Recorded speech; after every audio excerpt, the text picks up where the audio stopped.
দেখাচ্ছি। এই যে দেখুন, এই যে দেখুন গুহাটি। এখো এসো, এখো এসো। এই যে গুহা, খুব ইন্টারেস্টিং গুহা।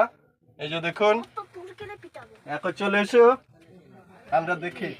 এই যে কিছুই নেই এখানে, ওইভাবে অনেক কষ্ট করে যায়। এই যে সব খোড়া খোড়া আছে। এই যে এইদিকে আমরা ঢুকেছি। একটু ঢুকো, এদিকে এসো। এই যে কাঞ্চনগড় গোয়ার ভিতরে এখন আমরা ঢুকেছি। এই যে এখন ঢুকছে। আমার সাথে ড্রাইভার মহারাজ আছে।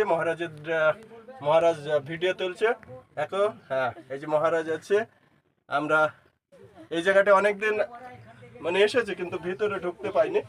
আজকে শিবরাত্রি বলে ভিতরে ঢুকতে পারছি। এই যে এই দিক দিয়ে চলে গেছে। এই যে অনেক অনেক গুহা। এই যে অনেক মানুষের ভিতর দিয়ে যায়। আজকে একটু সুবিধা, অনেক মানুষ এসেছে, আমরা ঢুকতে পাচ্ছি। আনন্দ। আবার ভবিষ্যতে দেখাবো, আবার আসবো। এই গুহার ভিতরে ঢুকে ও পাশে যাব, ওই পাশ এখন দেখাবো। এই যে দেখুন এই জায়গাটি, এই যে সুন্দর জায়গা, ওই জায়গাটা একবার দেখুন। এই যে অসম্ভব সুন্দর জায়গা, এটা দেখতে খুব ভালো লাগবে। অনেক লোক এসেছে, আবার ভবিষ্যতে দেখাবো।